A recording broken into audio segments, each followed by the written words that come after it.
Aquí comienza Entre el cielo y la tierra. Un espacio y un tiempo para cerrar y empezar la semana. Nuestro lugar para la reflexión. Entre el cielo y la tierra. Con la conducción del padre Guillermo Marcó y Max Gulmanelli. Hola, ¿qué tal? Buenas noches. Qué gusto volver a encontrarnos como hacemos domingo a domingo acá en Radio Rivadavia. Entre el cielo y la tierra. Padre Guillermo Marcó, buenas noches, ¿cómo estás? Buenas noches, Max, ¿cómo estás? Muy bien, con muchas ganas de meternos. Bueno, son días muy cargados. Vamos a estar hablando, obviamente, de lo que está pasando en Roma. Vamos a tener una charla con Elisabetta Piqué. Y también vamos en instantes a intentar comunicarnos telefónicamente con Monseñor Ariel Torrado Mosconi, obispo auxiliar de Santiago del Estero. Acompañan Entre el cielo y la tierra. La Fundación Fragua. Medicus, la más alta calidad médica al servicio de nuestros asociados. Medicus es dar protección. Bolt Gaming, Sociedad Anónima. Tu heladera Filco habla de vos. Heladeras Filco, con toda la tecnología de termotanques RIM. Techint, para promover un modelo de desarrollo industrial sustentable. La organización Techint creó ProPymes. ProPymes es el programa de apoyo a la competitividad de las pymes clientes y proveedoras de Techint. ProPymes, el compromiso de Techint con su cadena de valor. Y Praga Comunicaciones.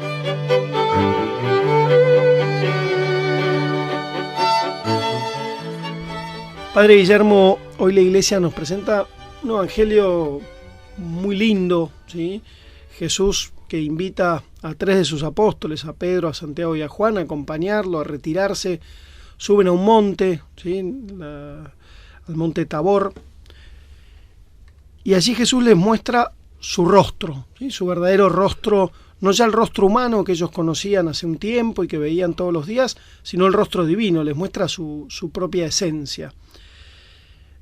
Y nosotros en este tiempo de Cuaresma y en este tiempo donde el Papa presenta la renuncia, me parece que también debemos mirar este rostro de la Iglesia, que a veces no lo terminamos de ver nítidamente, o que quizás haya también 2 rostros en nuestra Iglesia. Sí, sin duda que hay 2 rostros, ¿no? Uno era el rostro de Jesús, que lo veían todos los días, el Jesús que caminaba por la calle, que se cansaba, el Jesús que compartía la vida con ellos. Y bueno, cuando suben este monte alto, Jesús aparece transfigurado, con unas vestiduras blancas como nadie podía dejar y con el rostro iluminado, y conversando con Moisés y Elías acerca de la muerte que iba a tener, ¿no? Y en esa transfiguración los apóstoles sienten ese, bueno, qué bien estamos aquí, pero después hay que bajar. Y a mí me parece que es importante no perder de vista estas 2 dimensiones de Jesús. Jesús es hombre y Dios, hombre verdadero y Dios verdadero.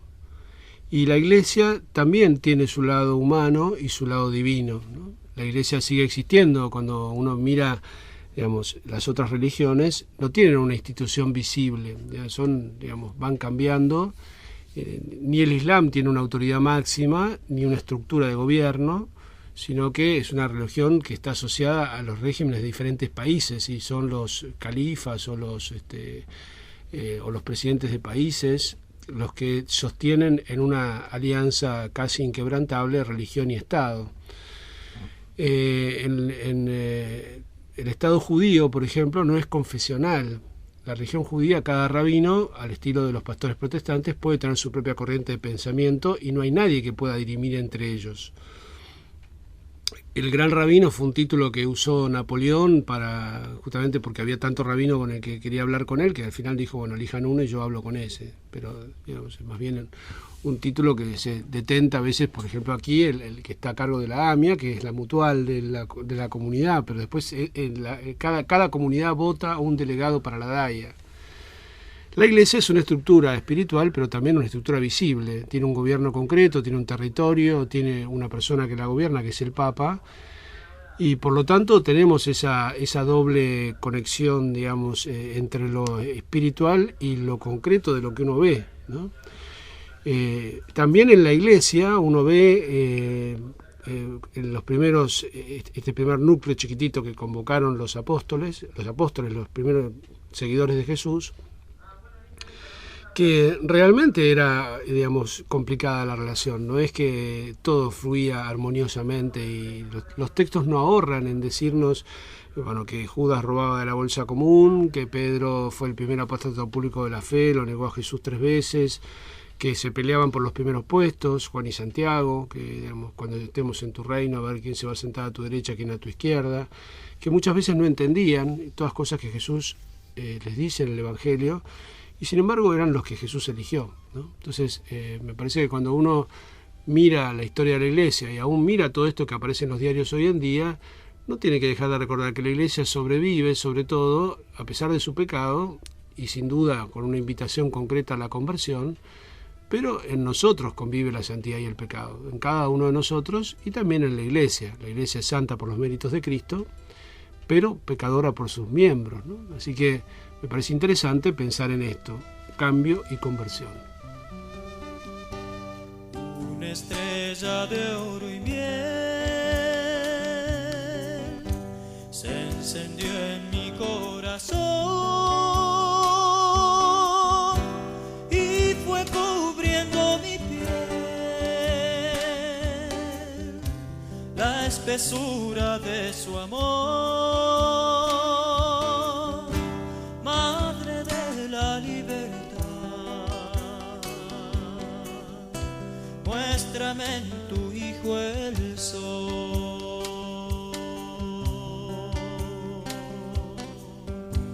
Entre el cielo y la quietud de la paz de tu verdad, oh guardiana de mi fe, crece esta comunidad.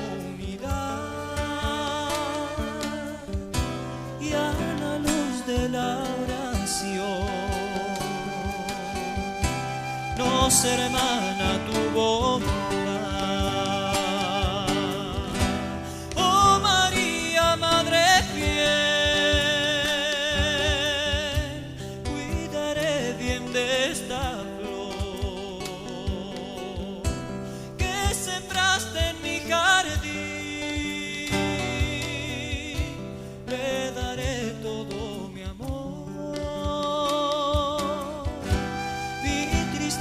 hecho abonar. Hoy hay gozo en mi interior. Entre el cielo y la tierra, con la conducción del padre Guillermo Marcó y Max Gulmanelli. Estamos en comunicación telefónica con Monseñor Ariel Torrado Mosconi, es obispo auxiliar de la diócesis de Santiago del Estero. Monseñor Torrado Mosconi, Max Gulmanelli y el padre Guillermo Marcó, tenemos el gusto de volver a saludarlo. Buenas noches, ¿cómo está? Buenas noches, un gusto muy grande de escucharlos. Bueno, yo le explico a la gente que Monseñor Torrado Mosconi es compañero mío de ordenación y somos amigos de toda la vida. Así que bueno, el trato formal es de la radio, pero digamos, para los amigos, por supuesto, es Ariel, ¿no? Y yo lo que quiero preguntarte, Ariel, concretamente, es en este tiempo de Cuaresma que estamos viviendo, con este Evangelio del domingo, que nos habla de la transfiguración, y con todo este contexto de lo que estamos viviendo en la Iglesia, del cambio de un Papa, la renuncia de un Papa y el advenimiento de uno nuevo, y tanta cosa que se publican en los diarios, de escándalos, de cosas que van y vienen. Bueno, ¿cómo tenemos que aprender a mirar este rostro, digamos, de la Iglesia, que por un lado es un rostro como el de Jesús, ¿no? Que aparentemente es un rostro común, pero después aparece transfigurado, ¿no? ¿Cómo se mira desde esta perspectiva humana, a veces pecadora, a la Iglesia desde la fe? ¿Cómo se mira esto que está pasando? Mira, padre Guillermo, yo creo que uno de los legados hermosos que nos deja el pontificado del Papa Benedicto XVI es no tener miedo a la verdad. Yo creo que ha sido un hombre de una audacia y una valentía inusitada en ese empeño, ese esfuerzo por bueno, dejar que sea la verdad la que pueda de alguna manera como brillar, y bueno, y esa verdad que está íntimamente ligada al bien. Por eso que el Papa no ha tenido temor ni le ha temblado el pulso en ese empeño que ha presentado a lo largo de todo su pontificado por purificar a la Iglesia, ¿no? Vos recordarás, Padre Guillermo, que en el último Via Crucis, durante el pontificado de Juan Pablo II, llamó mucho la atención, presidió el entonces cardenal Ratzinger ese Via Crucis, y allí el Papa vio, digamos, mientras estaba abrazado a una cruz, y miraba, seguía por televisión el Via Crucis presidido por el entonces cardenal Ratzinger, cuando el cardenal Ratzinger decía que bueno, había que purificar a la Iglesia de toda su suciedad, ¿no? Hablaba de las suciedades de la Iglesia. Y yo creo que ha sido muy, muy claro a lo largo de todo su pontificado ese deseo de querer, bueno, purificar a la Iglesia. Y cuando hablamos de purificar a la Iglesia, hablamos de ese empeño que tenemos en la Cuaresma y que tenemos continuamente los creyentes, que es ese trabajo por una conversión cada día más sincera, ¿no? La conversión no es algo que, y la purificación no es algo que de alguna manera, bueno, sea de una vez y para siempre en la vida personal ni en la vida de la Iglesia, sino que la purificación y la penitencia tiene que ser algo permanente en la vida de la Iglesia. O sea, continuamente estamos necesitados de esa purificación. Y bueno, y el Papa nos ha dado ejemplo en ese sentido de una valentía muy grande y de una audacia muy grande para trabajar denodadamente por bueno, que brille la santidad de la Iglesia, y para eso hace falta, porque de eso se trata la santidad cristiana, de estar en permanente actitud de conversión, a nivel personal y a nivel de la Iglesia toda. Todos tenemos que estar continuamente en ese estado de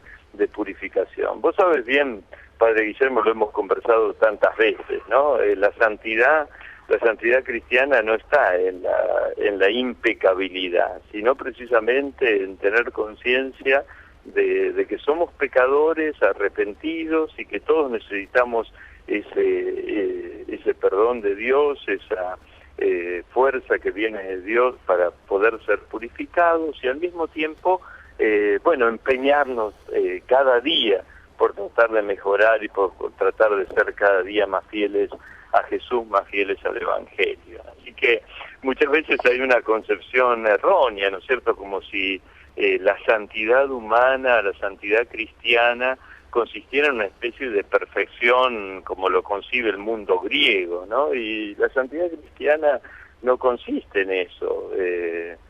Bueno, vos recordarás aquella frase tan que yo quise tanto, y que del apóstol San Pablo, que dice: es doctrina cierta y digna de fe que Jesucristo ha venido al mundo a llamar a los pecadores, y yo soy el peor de ellos. Si encontré misericordia fue para que Jesucristo demostrara toda su paciencia, todo su poder. Y bueno, yo creo que esa tiene que ser nuestra actitud como creyentes, ¿no? Y de eso nos ha dado ejemplo el Papa, sin tener temor a que se pueda ver las pobrezas, las debilidades de la Iglesia, pero exigiendo al mismo tiempo la renovación y la conversión, como hacía el mismo Señor. Monseñor... Así que yo creo que nos hizo muy bien, digamos, la enseñanza, el legado que nos deja el Papa para vivir bien esta Cuaresma, ¿no? Monseñor Ariel Torrado Mosconi, el Papa Benedicto XVI, tiempo antes de sorprendernos, de patearnos el tablero con esta renuncia, había invitado a los cristianos del mundo a vivir un año de la fe. Estamos en el tiempo de Cuaresma de ese año de la fe, y con un cambio de escenario muy significativo, porque se pone este rostro pecador que cada uno de nosotros le aporta a la Iglesia, pero sobre todo en este caso en lo más alto de la estructura jerárquica de la Iglesia, con una crisis moral, de valores, con mucho pecado para que Dios nos ame con mucha misericordia. ¿Cómo transitar, cómo reflexionar sobre este don inmenso de la fe y de la misericordia de Dios frente a nuestras limitaciones, como usted bien estaba planteando?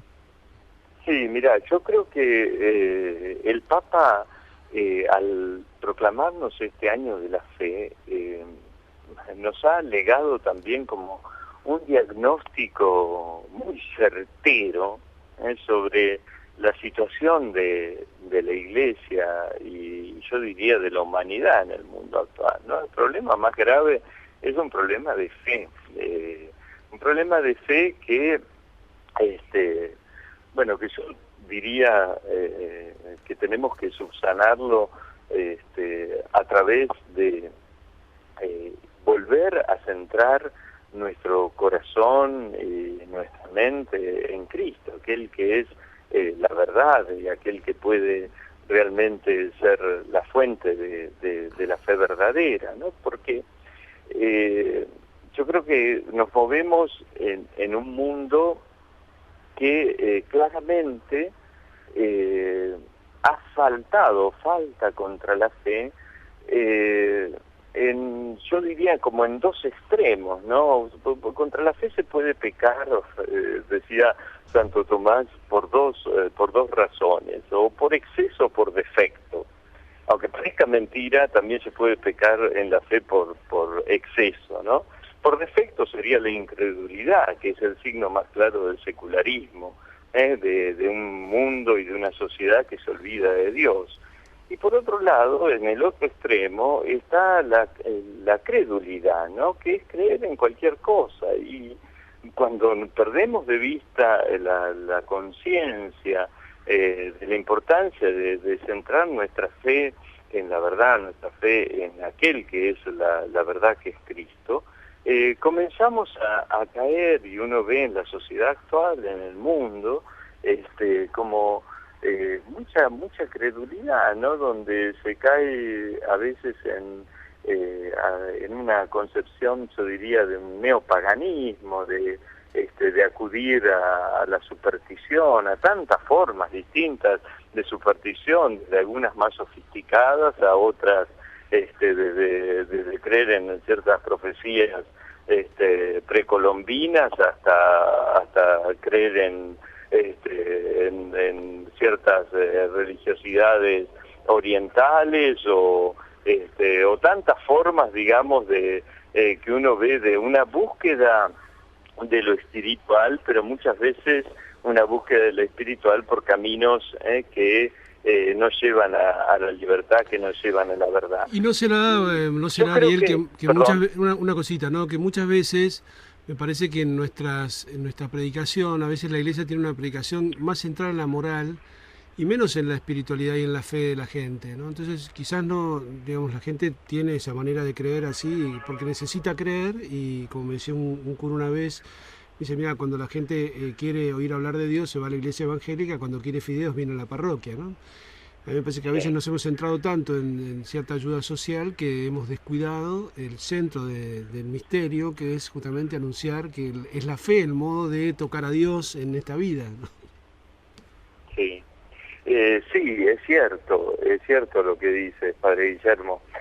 Por eso el Papa nos hablaba de ese tema, pero haciendo especial hincapié en el documento donde nos anunciaba el año de la fe en Porta Fidei, en que muchas veces también nos hemos preocupado mucho por las consecuencias de la fe, las consecuencias éticas, morales, sociales de la fe, y hemos dado a la fe como un presupuesto, y él decía, ese presupuesto ya no es tal, digamos. Yo creo que tenemos que volver a fijar nuestra mirada en Jesucristo, centrar nuestra mirada en Él, en Jesucristo tal como se nos presenta en el Evangelio, en Jesucristo tal como la tradición de la Iglesia lo ha presentado a lo largo de los siglos, para poder realmente desde nuestra adhesión personal a Jesucristo poder vivir nuestro compromiso ético, nuestro compromiso moral. En la historia de la Iglesia siempre, yo diría como que el anuncio de Cristo ha tenido como diversos pasos. En primer lugar, el anuncio del querigma, de la buena noticia de Cristo como Salvador, luego la interpelación, digamos, para que la persona se convierta a Cristo y como fruto de esa conversión hay un cambio en la vida. Hay veces que también en nuestra forma de llamar a la fe, a veces que hemos seguido caminos que no son el correcto, porque tal vez antes de mostrar la belleza de Jesucristo hemos querido exigir el cumplimiento de una moral, y entonces evidentemente que es muy difícil que alguien pueda disponerse, digamos, a vivir lo que significa las exigencias del Evangelio si antes no ha tenido un encuentro personal con el Señor. Por eso me parece muy importante que volvamos a ese camino que ha seguido desde los apóstoles hasta toda la evangelización a lo largo de los siglos, que es primero el anuncio de la persona de Jesús, el anuncio de la belleza de Jesucristo, tal como se manifiesta precisamente allí en la transfiguración, en el Evangelio que hemos reflexionado hoy, y a partir de ese encuentro personal con el Señor que, realmente nosotros nos preguntemos, ¿qué debo hacer para poder alcanzar ese gozo y esa alegría espiritual que solo el Señor nos puede conceder, ¿no? Monseñor, y ahí yo creo que vienen los compromisos morales. Monseñor, pero hay veces que, a la Iglesia en su mensaje se le ha identificado. A mí muchas veces, yo te agradezco que me des esta posibilidad de poder conversar de estas cosas, porque hay veces que, también hemos conversado muchas veces, ¿no? Hay veces que a los medios masivos de comunicación solo tenemos posibilidad de acceder ante diversos problemas de índole moral, a veces gravísimos, como es la cuestión del aborto, como es la cuestión de distintas cuestiones respecto al matrimonio, o tantas otras situaciones donde se nos pregunta, ¿qué opina la Iglesia sobre este tema, no? Pero pocas veces tenemos posibilidad, como ahora me lo estás dando en tu programa, de poder hablar de estas cosas más hondas y más profundas sobre lo que es la médula de nuestra fe cristiana. Te agradecemos. Y que nos hace entender después las consecuencias morales o éticas que puede tener esa adhesión a la persona de Jesús. Monseñor, el tiempo es tirano en la radio, así que tenemos que irnos al rotativo del aire. Te agradecemos muchísimo tu presencia y esperemos que en Santiago del Estero nos escuchen aquí en la M630 en Radio Rivadavia. Bien, un gusto muy grande, Padre Guillermo, y un saludo a toda tu audiencia, a toda la audiencia de Radio Rivadavia, y que esta Cuaresma sea un tiempo de gracia, de bendición, para cada uno de los oyentes, y que la persona de Jesús pueda llevar su misericordia, su amor, su perdón a cada uno de los hogares, que haya unidad, concordia y paz en cada una de las familias. Un gusto muy grande, Padre Guillermo, a tu disposición. Chao. Gracias. Era Monseñor Ariel Torrado Mosconi, obispo auxiliar de Santiago del Estero. Gracias, mamá, por tu amor, por ese amor que hizo que estuviese acá, por ese amor que se dejó embarazar. En tus ojos, mamá, descubrí una gran verdad. Descubrí que siempre fui una realidad y que vine al mundo solo para amar.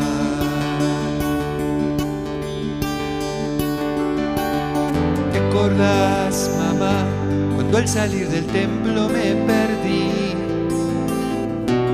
y me quedé hablando al pueblo de David? Y yo les conté recordaba lo que él dijo de mí.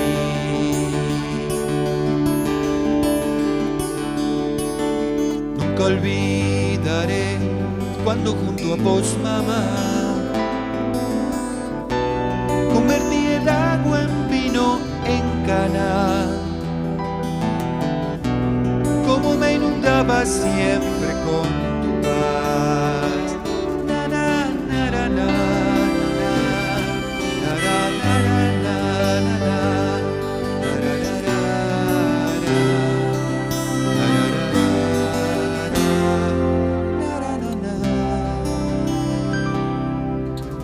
hoy, mamá, se cumplirá lo que un día en el templo te anunció Simeón, que una espada te abrirá el corazón. Ya llegó el final de mi estadía acá. Ya viene el que me va a entregar.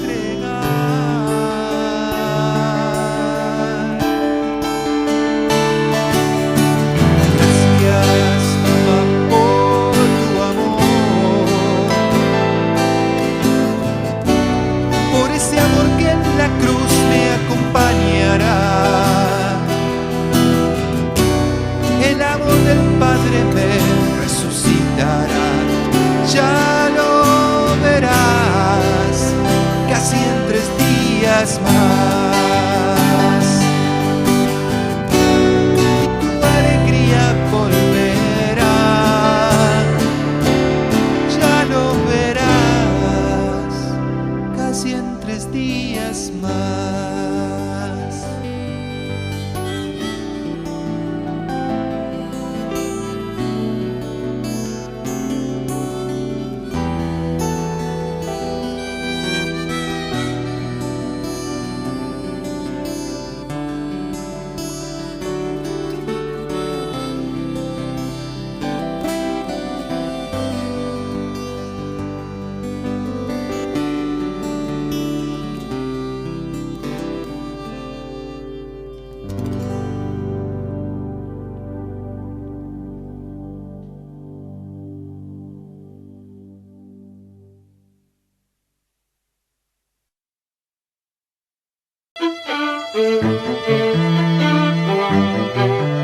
Entre el cielo y la tierra, un espacio y un tiempo para abrir y cerrar la semana.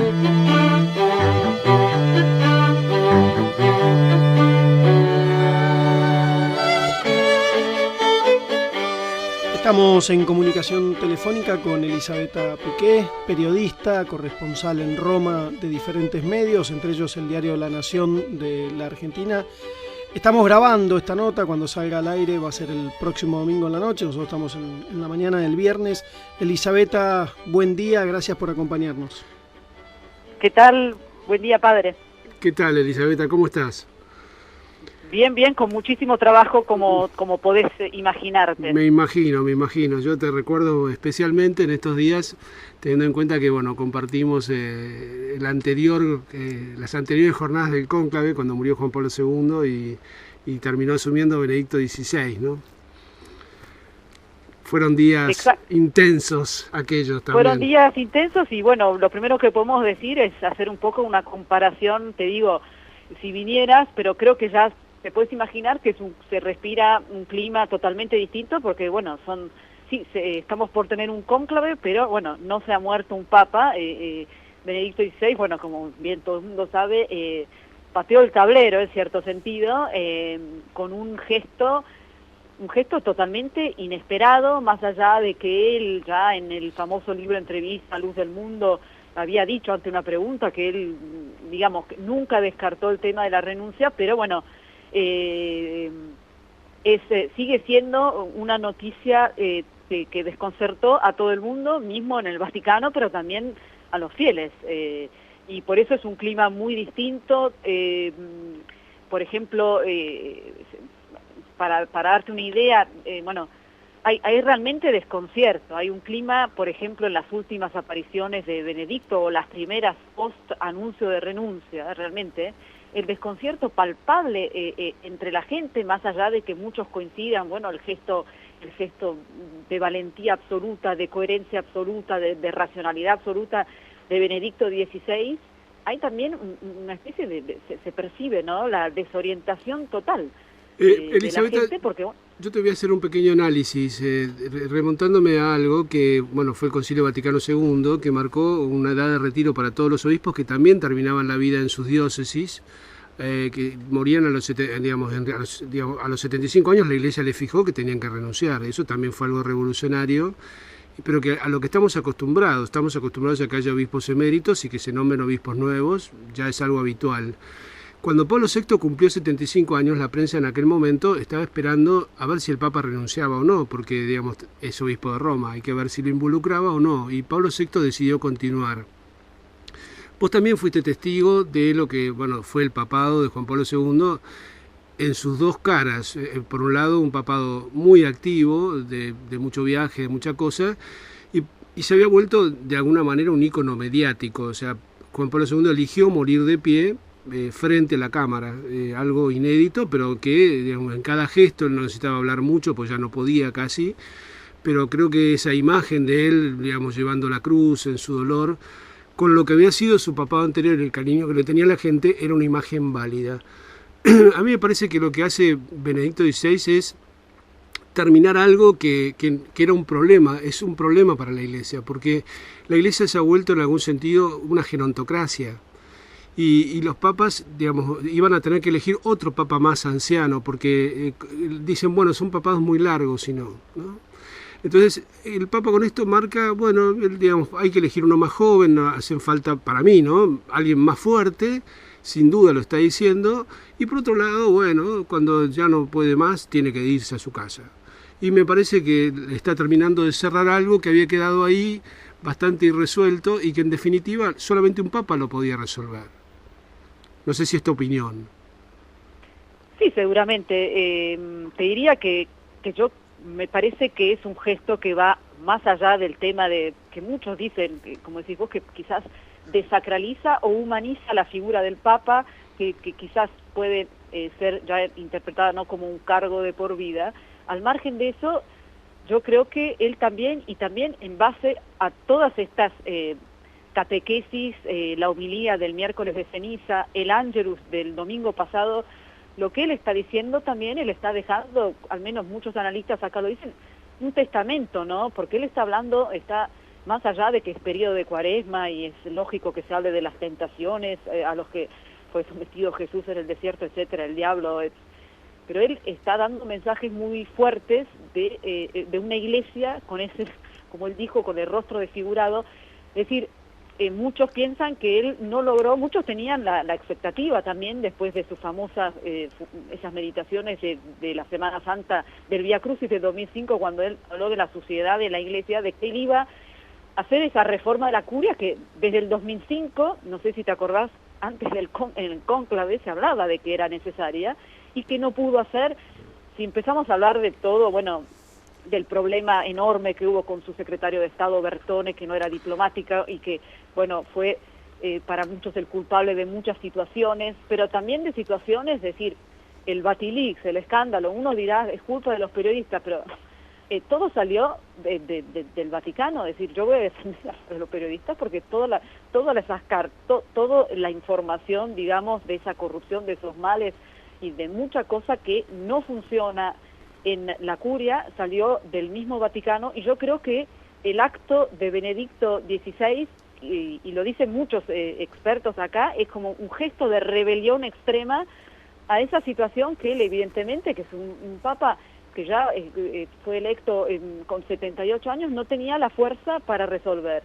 Entonces es un gesto, yo creo que también muy valiente en ese sentido, porque él está diciendo muy claramente que hay cosas que no van, y que el que viene está diciendo tiene que tener la fuerza para poder arreglarlas, porque ahora, él no pudo. Elisabetta, yo tengo esta pregunta, ¿no? A mí me parece que a ver, si yo, esto ya lo digo como sacerdote también, pero como analista de temas religiosos, Yo tengo la impresión de que, sin duda, Benedicto XVI también llegó apoyado por un ala importante. O sea, yo creo que todo lo que es la curia romana, con el cardenal decano, el cardenal Sodano a la cabeza, deben haber visto en Benedicto XVI, en su candidatura, una continuidad, digamos, con respecto a lo de Juan Pablo II, ¿no? No, Sí. eso coincido totalmente, sí. Entonces, digamos, yo esa expectativa de que iba a reformar tanto, yo tampoco la tenía, porque si es alguien que, digamos, ha estado en la curia desde siempre y llega apoyado por toda un ala que tiene que ver con la curia romana, no tengo mucha esperanza de que la cambie. Más bien, te diría, yo creo que los intentos tibios que él hizo de cambiar, en el caso de ponerlo a Bertone, que en realidad era un hombre de su confianza, y que sin duda también tuvo sus errores graves, porque, digamos, yo creo que había muchas cosas que se desarmaron que en realidad fueron culpa del cardenal Bertone, Sí. como lo del Banco Vaticano, como lo de mandar prácticamente al destierro a aquel que se ocupaba del diálogo con el Islam, y después el gaf terrible que cometió Benedicto XVI cuando en la Universidad de Ratisbona dice eso como si fuera simplemente un profesor universitario, cuando en realidad es un papa y despierta la furia de 1.100 millones de personas, ¿no? Bueno, son todos errores que se podrían haber evitado si alguien... Yo entiendo que hay ciertos cargos que en la Iglesia los tiene que ocupar el que sabe, y el cargo de secretario de Estado tiene que ver muchísimo con la política y tiene que ver muchísimo con la relación con los estados, y por lo tanto no sé si un hombre que viene de la pastoral lo puede ocupar. Entonces ahí me parece que ha habido, como, digamos, de parte de Benedicto XVI, una cierta inocencia, digamos, de lo que es el tema, de cómo se maneja el tema político dentro de la Iglesia, porque, bueno, lamentablemente o no lamentablemente, pero el Estado del Vaticano también tiene una influencia, si se quiere, una palabra para con el resto del mundo, no es solo para problemas internos de la Iglesia. No, seguramente, en este sentido, como bien decís vos, es como que hay quien piensa que es como que fue un sacrificio último, porque se sabe que hay muchos cardenales que fueron a pedirle al Papa, a Castel Gandolfo, se saben los nombres, de que, digamos, que lo sacara a Bertone, y él hasta el final, con tal de no, digamos, quizás es también por esa falta, él nunca fue un hombre de gobierno, y eso siempre se supo, lo decían desde cuando fue arzobispo de Múnich, y que muy delicado esa gentileza de no querer, digamos, echar a este hombre que fue siempre la persona leal en la cual él confió, y más allá de que le pidieron muchísimo que lo sacara, él es como que antes de hacer algo así prefirió él mismo renunciar, más allá de la falta de fuerzas. Es decir, el tema de Bertone es seguramente, y lo que conlleva Bertone, porque también, más allá de todos los errores que vos muy bien mencionaste y traspiés del pontificado, que un secretario de Estado diplomático tendría que haber evitado, y vamos a incluir, si querés, el famoso el tema de la excomunión del Richard Williamson, que vivía en Argentina, negador del Holocausto, bueno, que uno googleaba y se veía, y bueno, que tampoco eso pudo evitar. Está todo el tema de esa corrupción y nepotismo, que bien o mal, es decir, él, muchísimos amigos de la corriente bertoniana con cargos, etcétera, también muchísimos cardenales, es decir, cargos, hombres del ala bertoniana que recibieron el birrete, es decir, toda una cosa de carrerismo que el Papa justamente denunció en los últimos días, ya renunciado. No hay que utilizar a Dios como instrumento de poder, es decir, él habló de toda, por supuesto, indirectamente, pero es como que todos los expertos coinciden en destacar que él está describiendo una situación que él evidentemente vio en su entorno y que no pudo, que el próximo va a tener que enfrentar seguramente, más allá de todos los desafíos de una iglesia que pierde fieles en el mundo, de una iglesia que no es escuchada, sobre todo acá en Europa, en la Europa cristiana, que era la gran preocupación, siempre fue la gran preocupación de Ratzinger, ¿no? Sí, yo te diría que también, a ver, es un problema que es bastante italiano. Yo, la verdad que a los que trabajamos tan lejos como puedo ser yo, como curas que estamos en otros países, Los problemas internos de la Curia Vaticana, la verdad que nos tienen, digamos, a ver, me encantaría que fuera un modelo de virtud para que no nos molestaran, digamos, para que en el fondo no, lo que uno trata de hacer, que es evangelizar con bastante trabajo, no tirara para atrás, porque en el fondo lo que hacen los escándalos es, en todo caso, como dice el Papa Benedicto, de ensuciar el rostro de la Iglesia y hacer menos creíble el testimonio. Pero yo creo que por cómo está planteada la estructura, y me resulta difícil que, digamos, que quien termina estando en esos lugares y no entra en esa lógica, que es una lógica de corte bastante ajena a lo que, digamos, bueno, no sé, yo creo que no es una reforma de la Curia Vaticana, es una reforma de cómo debería ser la estructura en la Iglesia. Eso me parece, cómo debería ser la estructura sí, bueno, si habría que descentralizarla, quizás habría que hasta suprimirla, qué sé yo. No, seguramente, y coincido también, y coinciden muchos, y también coincide mucho de que todos estos escandaletes, Batilix, etcétera, son todas cuestiones típicamente italianas, con relación a escandaletes de corrupción italianos, y lamentablemente es una realidad. Elisabetta, el otro día, sí. Perdón, estamos en tiempo de Cuaresma, es un tiempo de oración, si se quiere, de introspección, es un tiempo que la Iglesia nos invita y se invita a sí mismo a la búsqueda de la conversión, de una nueva conversión. El Papa deja planteado con su renuncia, deja sobre la mesa todos estos escandaletes, todas estas miserias, este rostro pecador de la Iglesia. Y le deja muy marcada la agenda, me parece, al Papa que venga, ¿sí? ¿Qué perfil tiene que tener ese Papa para poder llevar adelante estas transformaciones que ya en muchos casos las va a recibir con nombre y apellido? Hay un informe de estos 3 cardenales donde están muchos funcionarios de la Curia denunciados, con lo cual casi que el que viene arranca con una enorme reforma estructural de la Curia Vaticana.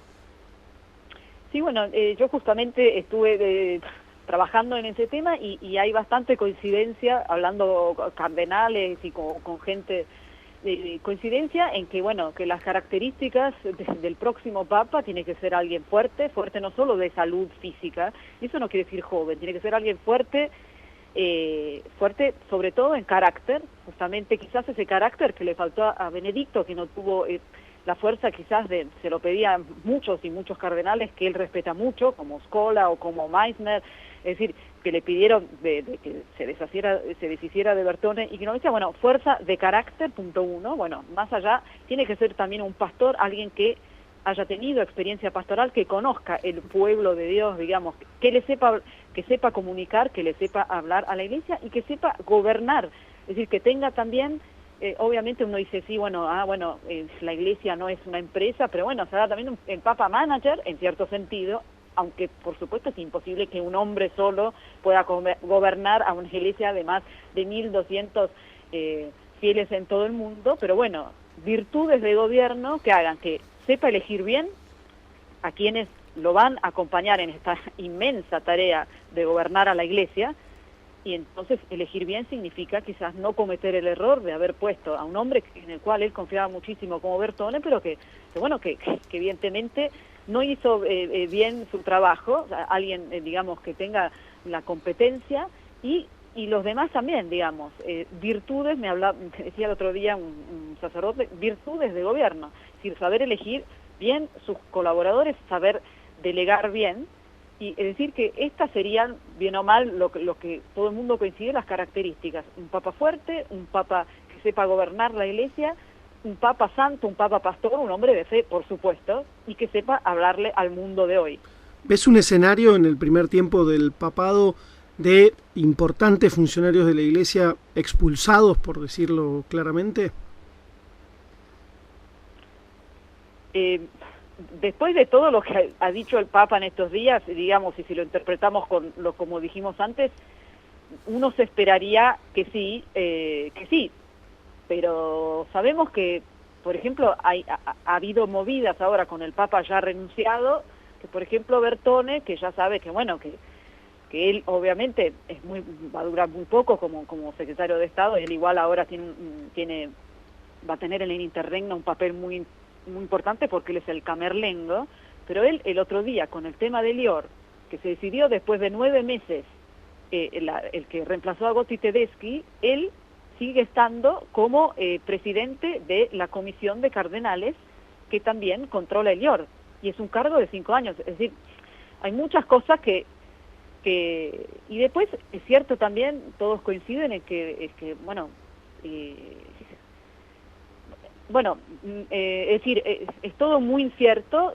Se esperaría que debería esperarse, digamos, esa limpieza que muchos creen que debe haber, y por eso que quizás puedan rodar cabezas, pero también sabemos que en el Vaticano, digamos, existen modos de actuar muy sutiles, etcétera. Habrá que ver, o sea, yo sinceramente me imagino que tratarán de hacerlo de la forma más discreta posible, es decir, no me imagino absolutamente que llegue el próximo Papa y que echa a todos, o sea, no me lo imagino porque no es el estilo. Sí, yo creo que acá en realidad lo que haría falta es pensar, digamos, a ver, las estructuras no son sobrenaturales. Lo que son sobrenaturales es, digamos, es la iglesia que sobrevive a pesar de, digamos, yo diría muchas veces de nuestros errores y nuestras fallas, ¿no? Digamos, la iglesia, nadie duda de la autoridad del primo inter pares, que es el Papa, pero digamos toda la estructura que lo acompaña es una estructura humana, curial, que digamos puede ser absolutamente modificada y no tiene por qué tener tanta injerencia, que me parece, cuando uno dice la iglesia en el mundo, y la iglesia en el mundo en realidad se gobierna gracias a la fe de la gente. La iglesia sigue siendo lo que es gracias a tantas personas que creen y a tantos sacerdotes o religiosas o catequistas que evangelizan en los lugares más remotos, ¿no? Sino, digamos, un organismo que es lo que le pasa a Europa. A mí me parece que cuando uno mira la nómina y dice, bueno, hay 62 creo que son cardenales europeos, y yo les preguntaría, bueno, ¿qué pasó en sus diócesis? Porque la realidad es que a veces es duro también escuchar o ver, bueno, cómo se deciden cosas cuando en realidad, bueno, a ver, la mayoría de los católicos ya están en otros lugares. Entonces, bueno, si Europa ha perdido la fe, y bueno, digamos, también yo creo que el mapa de la iglesia, digamos, debería por lo menos consultarse a aquellos obispos que en sus diócesis han obtenido resultados, tanto vocacionales como evangelizadores, ¿no? Es decir, qué hacer con el mundo de hoy, cómo dialogar con él, cómo hablarle. Muchas veces las personas que deciden estas cosas están sentadas en un escritorio y la verdad no han sido ni párrocos a veces, ¿no? Entonces, como que ahí yo veo donde me parece que es una cosa más allá de que haya o no corrupción y todo eso, que sin duda la habrá, pero donde hay que modificar algo, que muchas veces, digamos, incluso cuando uno mira quiénes son las personas que llegan a obispos, y la mayoría de las personas que llegan a obispos suelen ser en general digamos, personas que han pasado por seminarios, que han sido rectores de seminario, que han sido, bueno, no sé, qué sé yo, cargos así más bien curiales o profesores de teología. Y Santo Tomás decía, bueno, para gobernar no hace falta ni el santo ni el sabio, sino el prudente, ¿no? O sea, el santo puede ser muy santo, pero a lo mejor no sabe cómo decidir las cosas, que es lo que le pasó a Celestino V, que tuvo que renunciar. Y el sabio puede saber muchísimas cosas teóricamente, pero después a la hora de tener que decidir, ¿qué hace?, ¿no? Y así que bueno, eso es mi apreciación, Elisabetta, yo la quería compartir con vos un poco. Y agradecerte, bueno, también lo que haces y bueno, desde acá te estaremos acompañando y leyendo en la Argentina. Bueno, muchas gracias. Elisabetta, muchas gracias por acompañarnos. Era Elisabetta Piqué, corresponsal en Roma del Diario La Nación y de otros medios del mundo. Que no te siga mi Señor por el miedo a broncearme junto a Lucifer, que no lo haga calculando el precio o incluso regateándote, que no me ponga mi Señor de rodillas si te doy para que tú me des, que no me pase acumulando millas, buscando mi viaje al Edén, que sea por un amor sincero, que brote desde el corazón, que sea con agradecimiento a tu sangre y a tu pasión, que sea con arrepentimiento ante tu... Padre Guillermo, nos tenemos que ir, se nos acabó el tiempo. Así es, el tiempo es tirano en la radio y en los medios como siempre, pero bueno, simplemente haberles acercado esta doble reflexión, el hecho de pensar en el año de la fe, este legado que nos deja el Papa, lo importante que es el cambio, la conversión, la necesidad de acercarse a Dios, la necesidad de creer, por otro lado, como nos señalaba Monseñor Torrado Mosconi, pero también este costado, digamos, no tan luminoso, un costado más bien triste, que tenemos todos los seres humanos de pecado, de miseria, que también está en Roma, que también tenemos todos, y que, bueno, estamos invitados especialmente los que queremos a la Iglesia a rezar por ella, a no rasgarnos la vestidura, sino más bien a pedirle a Dios que nos conceda un Papa Santo, y eso es lo que necesitamos, me parece. Muy bien, tenemos toda la semana para hacerlo, nos vamos a reencontrar la semana que viene. Toto Berlingeri nos estuvo acompañando en la operación técnica, Elías Cisterna y Tommy Gulmanelli en la producción general. Tommy en su última aparición porque ya empieza el cole, así que la semana que viene no va a estar con nosotros. Bueno, y le deseamos un feliz, muy feliz semana para todos, realmente que tengan. Y que Dios los bendiga. Acompañaron Entre el cielo y la tierra La Fundación Fragua. Medicus, la más alta calidad médica al servicio de nuestros asociados. Medicus es dar protección.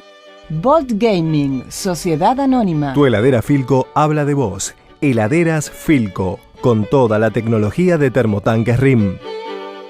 Techint, para promover un modelo de desarrollo industrial sustentable, la organización Techint creó ProPymes. ProPymes es el programa de apoyo a la competitividad de las pymes clientes y proveedoras de Techint. ProPymes, el compromiso de Techint con su cadena de valor. Y Praga Comunicaciones.